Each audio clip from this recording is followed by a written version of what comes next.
Hello friends, मैं विकास आनंद आप सभी का स्वागत करता हूं। और जैसा कि आपको पता है कि राजस्थान में विद्युत विभाग की तरफ से यानी कि जेवीएनएल की तरफ से जूनियर अकाउंटेंट की नई रिक्रूटमेंट आने वाली है, जिसमें कुल मिलाकर के लगभग 371 पोस्ट होने को है।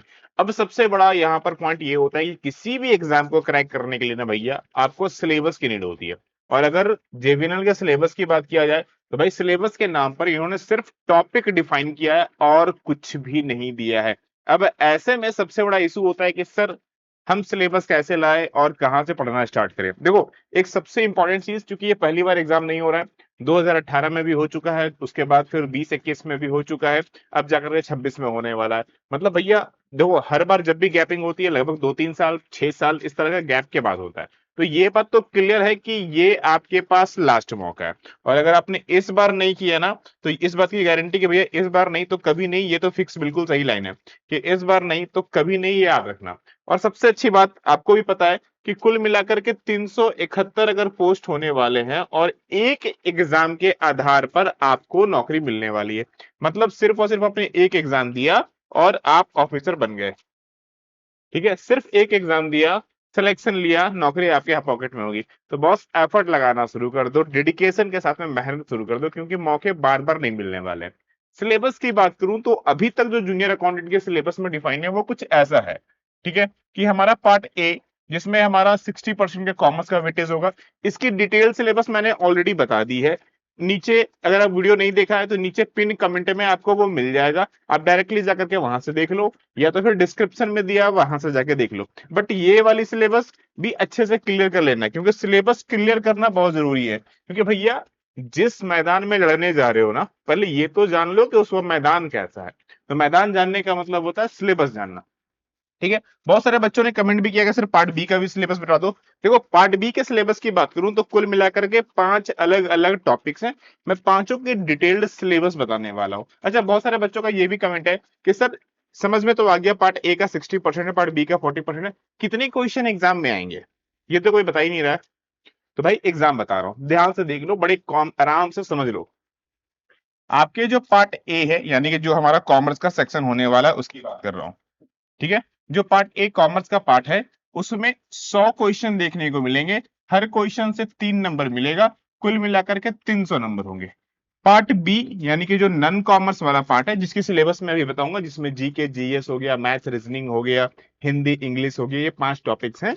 ठीक है, उससे भी हमारे 100 क्वेश्चन आएंगे और हर एक में एक नंबर मिलने वाला है। कुल मिलाकर के 100 क्वेश्चन, इसमें भी आपको 100 मार्क्स मिलेगा। तो 200 क्वेश्चन होंगे, 400 नंबर होगा। लेकिन ध्यान से समझना, इस 300 में से आपको 60% का वेटेज मिलेगा, इस 100 में से आपको 40% का वेटेज मिलेगा। कुल मिलाकर के 100% का वेटेज हो जाएगा इस 400 नंबर में से। तो यहां पर एक बात अगर आप ध्यान से देखोगे ना, तो कॉमर्स का वेटेज बहुत बड़ा है। कॉमर्स का वेटेज बहुत ही बड़ा है। 60% कहने को दिख रहा है, लेकिन ये 60% बहुत बड़ा हो जाता है। अगर आप ध्यान देंगे तो 6 या 18, 180 मार्क्स हमारा यहां से आ जाएगा। ठीक है ना। चलो खैर, इस मार्क्स को छोड़ दो, चल आप 60-40 में ही आओ। ठीक है, तो इतनी वेटेज का ये पार्ट होने वाला है। तो भाई, एफर्ट लगाना शुरू कर लो, पढ़ना शुरू कर दो। और आपको भी पता है कि इसकी जो नई बैच है, देखो स्पेशली ये बात तो फिक्स है आपकी कि जो नंबर ऑफ पोस्ट है, अगर मैं उसकी बात करूं तो वो लगभग 371 है। और चूंकि एक एग्जाम अगर आपने क्रैक किया तो भैया जॉब आपकी पॉकेट में होगी। इसका सिंपल सा मतलब है कि अगर आपको नौकरी चाहिए तो आपको क्या करना होगा? रैंक लाना होगा। कितना? 371 के अंदर में। अगर 371 के अंदर में अगर आपकी रैंक आती है तो नौकरी आपकी होगी, अदरवाइज जयराम जी की।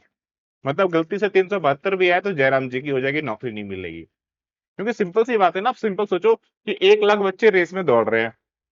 अगर आपको मैं जज बना दूं और बोलूं कि एक बात काम करो, 371 बच्चों को ना विनर घोषित कर देना।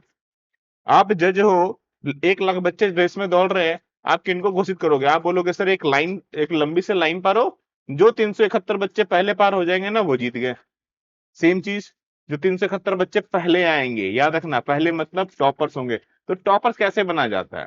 पता है कैसे? ऑलरेडी आपको भी पता है कि इससे पहले भी जो, नॉट ओनली फॉर दी, अगर मैं बात करूं केवल जेवीएनएल के राजस्थान की बात नहीं करूं, हिमाचल की बात करूं, उत्तराखंड की बात करूं, यूपी की बात करूं, बिहार की बात करूं, भाई सभी स्टेट्स में जो भी अकाउंट लेवल असिस्टेंट अकाउंटेंट, चाहे जूनियर अकाउंटेंट हो गया या फिर अकाउंट क्लर्क ऑफिसर हो गया, इन सब में ना केवल हम लोगों ने सिलेक्शन दिया बल्कि टॉपर्स भी हमारे हैं। इसके लिए भी ऑलरेडी मैंने वीडियोस बनाई थी, जाकर वो चेकआउट कर लेना। ठीक है, ये तो समझ में आ गया। इसीलिए हमने रिलीज किया आपके लिए टॉपर्स बैच, क्योंकि हम चाहते हैं कि आप टॉप 371 में आए। और उसके लिए सबसे इंपॉर्टेंट चीज है रिविजन करना। रिवीजन तभी होती है जब आप पहले सिलेबस कंप्लीट करेंगे। इसीलिए हमने आपके लिए पार्ट ए और पार्ट बी दोनों, देखो एक सिंपल सी बात समझो, सिर्फ पार्ट ए पढ़ करके आपका सिलेक्शन नहीं होगा, सिर्फ पार्ट बी पढ़ करके सिलेक्शन नहीं होगा, पढ़ना दोनों पड़ेगा। एक से तो भैया कतई नहीं होने वाला, ये जग जाहिर है और आपको भी पता है। इसीलिए भाई हमारी कोर्स में ना पार्ट ए भी देंगे हम, पार्ट बी भी देंगे, दोनों आपको मिल जाने वाला है, डोंट वरी। कंप्लीट कोर्सेस होने वाला है, वीडियो क्लास होगा, लाइव रिकॉर्डेड होगा, पीडीएफ नोट्स होगा, टेस्ट सीरीज होगा, जो कि टॉपिक वाइज तो होगा ही होगा, प्लस फुल भी होगा, फुल मॉक टेस्ट होगा। और सारी चीजें बाइलिंगुअल होगी, और इसके अलावा बहुत सारी चीजें इसमें मिलने वाली है। नहीं ज्वाइन किया जाके कर लेना, अभी इस पे एडिशनल 1000 का डिस्काउंट चल रहा है। 1000 का डिस्काउंट है, ठीक है ना। कोड यूज कर लेना ऑफिसर, ये ऑफिसर कोड यूज करोगे ना जैसे ही, तो तुम्हें 1000 का एडिशनल डिस्काउंट मिल जाएगा। तो जिन्होंने नहीं लिया है जाकर के ज्वाइन कर लो, पढ़ना शुरू कर दो भाई, क्योंकि पढ़ना सबसे ज्यादा जरूरी है। अब आते हैं सर सिलेबस की चर्चा कर लेते हैं। कैसे ज्वाइन करना है, तो भाई लक्ष्य अकेडमी ऐप डाउनलोड करो प्ले स्टोर से, ये तो सिंपली व्हाट्सअप करके जो भी क्वेरीज है दूर कर लो। ठीक है, क्लियर है। चलो, तो अब आते हैं सिलेबस की ओर। भैया सिलेबस में पहला पॉइंट में आते हैं, सबसे पहला हमारा जो आता है रीजनिंग एंड मेंटल एबिलिटी। कौन कौन से टॉपिक्स है ध्यान से देख लो, ये सारे टॉपिक्स हैं जो एग्जाम में पूछे जाएंगे भाई। कोडिंग डिकोडिंग होगा, ब्लड रिलेशन होगा, डायरेक्शंस पूछे जाएंगे, सीरीज एंड पैटर्न पूछा जाएगा, ऑर्डर एंड रैंकिंग होगा, सिटिंग अरेंजमेंट के भी क्वेश्चंस, बेसिक सिटिंग अरेंजमेंट होगा, पूरा का पूरा नहीं होगा। अच्छा, कितने क्वेश्चंस इससे बनते हैं, अप्रोक्सीमेटली देखा जाता है लगभग 20 क्वेश्चंस इससे देखने को मिलते हैं आपके। ठीक है ना, 20 क्वेश्चंस इससे देखने को मिलते हैं। कितने क्वेश्चन का वेटेज है वो बता दे रहा हूँ। क्लासिफिकेशन एंड एनालॉजी देखने को मिलेगा, मैथमेटिकल ऑपरेशंस देखने को मिलेगा, मिरर एंड वाटर इमेजेस, जो पेपर फोल्डिंग वाला पार्ट आता है, जो कटिंग वाला आता है। तो ओवरऑल अगर आप देखा जाए तो रीजनिंग ऐसा पार्ट है जिससे लगभग हमारे एग्जाम में 20 क्वेश्चन अप्रोक्सीमेटली हमारे एग्जाम में आ सकते हैं। तो भाई 20 क्वेश्चन काफी बड़ा है, और ये काफी अच्छा स्कोरिंग भी है। ये एक ऐसा टॉपिक है ना जिसमें आप 20 में से ना 20 आराम से हंस करके एग्जाम में क्रैक कर सकते हो, और उसके लिए भी क्लासेस आपकी गोइंग ऑन होंगी। ठीक है, तो नहीं ज्वाइन किया तो कर लेना। अच्छा, यहाँ तो 20 आ जाएगा।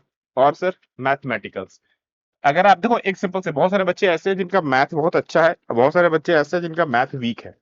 अगर आपका मैथ वीक है तो अभी से आपको स्टार्ट करना चाहिए, क्योंकि अभी हमारी बैचेस में कॉमर्स चल रहा है। एक बार आपने कॉमर्स का पार्ट जैसे ही थोड़ा सा कंप्लीट होगा, फिर आपका मैथ रीजनिंग से स्टार्ट हो जाएगा। तो आपके पास ना रिवीजन करने का टाइम होगा, क्योंकि ये आपको प्रैक्टिस से बनने वाला है। और ये भी एक ऐसा टॉपिक है जिससे आपके एग्जाम में अप्रोक्सीमेटली अगर देखा जाता है ना, तो 20 क्वेश्चन यहाँ पर भी पुटअप होते हैं। और अगर आपने सही मायने में डेडिकेशन के साथ स्टडी किया ना, तो 20 आउट ऑफ 20 लाना कोई बड़ी बात नहीं है। 20 क्वेश्चन में से 20 लाना कोई बड़ी बात नहीं है, बस थोड़ा सिस्टमेटिक वे में पढ़ना पड़ेगा, बिना पढ़े तो ऐसे भी काम नहीं होगा। क्या क्या है, नंबर सिस्टम है, time and work and time and distance देखने को मिलता है, अलजेब्रा है। ये एक थोड़ा सा टफ टॉपिक बहुत सारे बच्चों को पड़ता है, तो यहाँ से हो सकता है कि एक आध नंबर कम हो जाए। डीआई हो गया, स्टैटिस्टिक में मीन मीडियन देखने को मिल जाता है, परसेंटेज है, रेशियो प्रपोर्शन है, एवरेज है, इंटरेस्ट में एसआई और सीआई हो गया हमारा, profit and loss, discount, partnership, mixture and allegations. तो ये सारे टॉपिक्स हैं। तो भाई अगर इस पे भी अच्छा से एफर्ट लगाए, अलजेब्रा मान लो बहुत बच्चों का नहीं अच्छा आ रहा है, एडवांस अकाउंटिंग में अच्छा नहीं आ रहा है, तो भाई 20 नहीं तो कम से कम 18 स्कोर तो करोगे। लेकिन पढ़ना तो शुरू करो, पढ़ना शुरू करो। और मैथ रीजनिंग के लिए ना हम आपको लगभग भी आपके एग्जाम के लिए हम आपको जो सेल्फ प्रैक्टिस के लिए एमसीक्यू देंगे ना, वो लगभग 4-5 हजार से ऊपर देंगे। जी हाँ, बिल्कुल सही सुना, एक दो नहीं देंगे, 4-5 हजार से भी ऊपर हम आपको प्रैक्टिसेस के लिए एमसीक्यूज देंगे।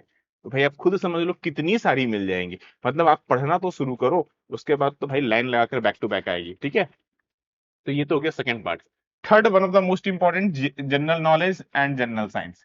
देखो ये, इससे भी लगभग 20 क्वेश्चन आपके एग्जाम में, ये जो हमारा पांचों पार्ट है ना, सबसे पांच पांचों से 20-20 क्वेश्चन हमें एग्जाम में देखने को मिलता है।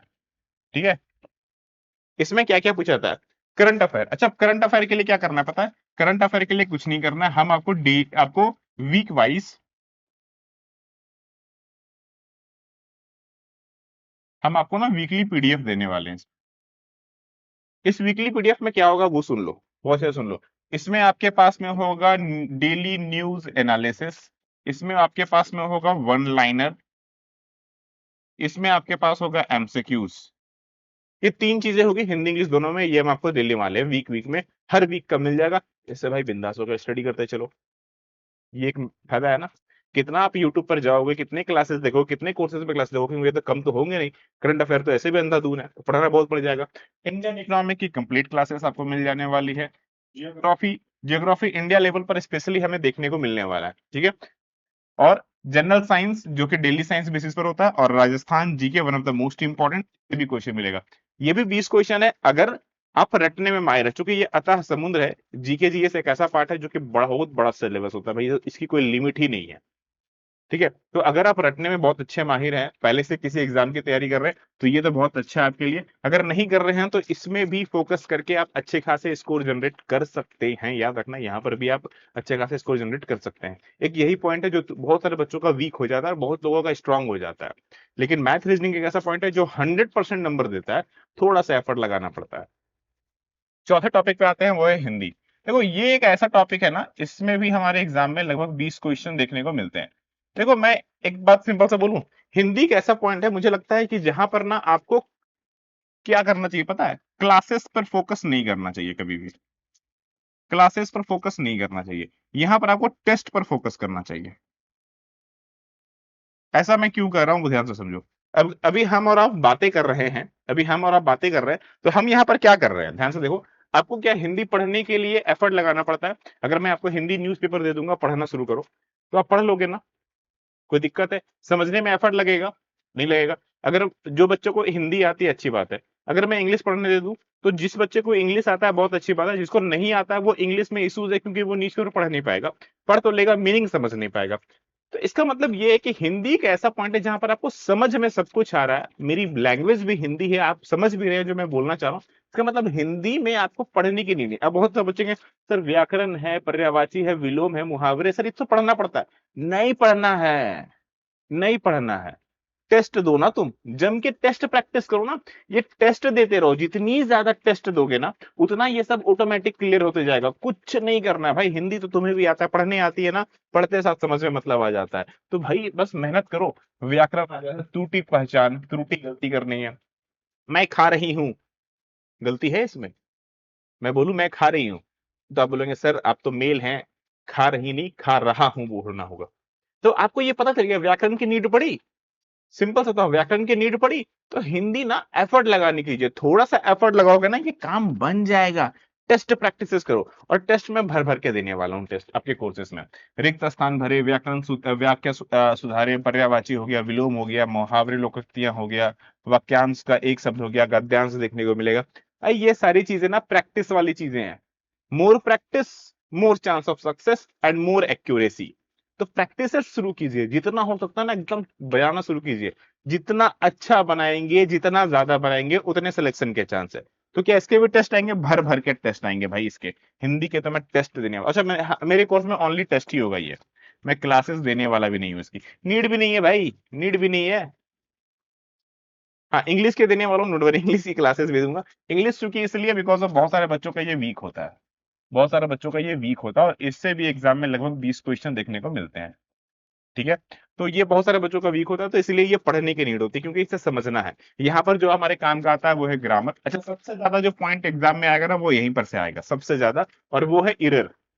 सबसे ज्यादा एग्जाम में, अगर कुछ एग्जाम में अगर आपके पास आता है ना, तो वो है इरर, इंग्लिश वाले में सबसे ज्यादा। इसमें इरर डिटेक्शन हो गया, सेंटेंस इंप्रूवमेंट हो गया, एक्टिव पैसिव वॉइस हो गया, डायरेक्ट इनडायरेक्ट स्पीच हो गया, पार्ट ऑफ स्पीच हो गया, सब्जेक्ट वर्ब एग्रीमेंट टेंस, ठीक ना, प्रपोजिशंस आर्टिकल्स, ये सब देखने को मिलने वाला है ग्रामर में। ये पार्ट हो गया। वोकेबलरी तो भाई समुद्र है, जितना कर सकते हो करो, जितना हो सकता है करते चलो। और ये सब चीजें के लिए ना अभी समय है, ये नहीं कि सर एग्जाम से 2 महीना पहले करेंगे। एग्जाम से 2 महीना क्या क्या पहले पढ़ोगे, कॉमर्स पढ़ोगे, कॉमर्स के एक नहीं बहुत सारे सिलेबस हैं। ये पूरे पार्ट भी पढ़ोगे, क्या पढ़ोगे तुम, आप खुद सोच के देखो ना, कि आप कब पढ़ना शुरू करेंगे। सर एग्जाम से 2 महीना पहले, आपको लगता है आप कर पाएंगे? सिलेबस आपके सामने है ना, आपको क्या लगता है आप कर पाएंगे इतनी बड़ी सिलेबस को? सिर्फ पार्ट बी कवर करने में मेहनत लगती है भाई, टॉपर्स बनना है, रैंकर्स बनना है, नहीं होता है दोस्त। बोलना बहुत आसान है कि हाँ सर हो जाएगा, नहीं होगा। शुरू कीजिए अभी से, बाकी आपकी मर्जी है। जो देखो सिंपल सा लाइन है बॉस, जॉब आपकी है, नौकरी आपकी है, सपने आपके हैं, तो एफर्ट भी आपकी होगी, मेरी नहीं होने वाली है। तो वो आप डिसाइड करो कि आप क्या करेंगे, राइट।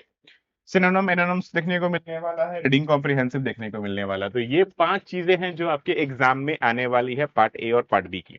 तो भाई पूरा सिलेबस, पार्ट ए का सिलेबस मैंने पहले ही आप लोगों को बता दिया है। आज मैंने आप लोगों को पार्ट बी का सिलेबस भी बता दिया, क्योंकि बहुत सारे बच्चे कमेंट कर रहे थे सर पार्ट बी का सिलेबस बताओ। तो दोनों का सिलेबस ना छोटा मोटा नहीं है, अच्छे खासे क्वेश्चंस, 100 क्वेश्चंस दोनों में एग्जाम में आते हैं और अच्छा खासा वेटेज भी रखते हैं। अब सिलेक्शन नहीं, अगर रैंकर बनना है, टॉपर्स बनना है, तो एफर्ट आज से स्टार्ट कीजिए। आप लोगों की लाइव क्लासेस ऑलरेडी स्टार्ट हो चुकी है, मैं बता दूं, जो बच्चे ऑलरेडी स्टार्ट कर चुके हैं उनको तो पता ही है कि मैं ऑलरेडी आप लोगों का डेली बेसिस पर लाइव ले रहा हूं। ठीक है ना, बहुत जल्द आप लोगों का इसमें जो पार्ट बी का सेक्शन है ना, वो भी स्टार्ट होने वाला है। ये मार्च खत्म होने दो, मार्च खत्म होने दो, मार्च के बाद से ना अप्रैल में जाकर के मैं इसका पार्ट बी का जो सिलेबस है वो भी धीरे धीरे स्टार्ट कर दूंगा, क्योंकि मुझे पता है जो बच्चे आज पढ़ेंगे ना, जब वो नोटिफिकेशन, जब चीज 1-2 महीने बाद ना वो पढ़ नहीं रहे होंगे, वो रिवीजन कर रहे होंगे, वो प्रैक्टिस कर रहे होंगे। बाकी डिसाइड आप कर लो कि आप 2 महीने के बाद पढ़ना शुरू करोगे या फिर सिलेबस खत्म करके रिवीजन करोगे। डिसाइड आपको करना है कि आप क्या करोगे। ठीक है, तो जिन्होंने क्लासेस ज्वाइन कर लिया बहुत अच्छी बात है, नहीं किया फटाफट जाओ ऐप डाउनलोड करो, क्लासेस स्टार्ट करो, पढ़ना शुरू करो। 6 साल के बाद मौका है, दोबारा शायद ना मिले, राइट। चलिए मिलते हैं फिर नेक्स्ट क्लास में, प्रॉपर स्टडी कीजिए और किसी तरह की कोई भी क्वेरीज हो सिंपली कमेंट कर दो, मैं कोशिश करूंगा डेफिनेटली आपकी क्वारीज को दूर कर लेना। अगर आपकी क्वारी सच में जेन्युइन होगी तो मैं कोशिश करूंगा उस पर एक पर्टिकुलर वीडियोस भी बना दूं, ताकि आपके लिए वो इजी हो जाए और 100% ऑथेंटिक मैं आपको आंसर भी दे पाऊं, राइट। चलिए मिलता हूं फिर नेक्स्ट अपडेट में, नेक्स्ट क्लास में। प्रॉपरली स्टडी कीजिए, सभी लोगों को राधे राधे।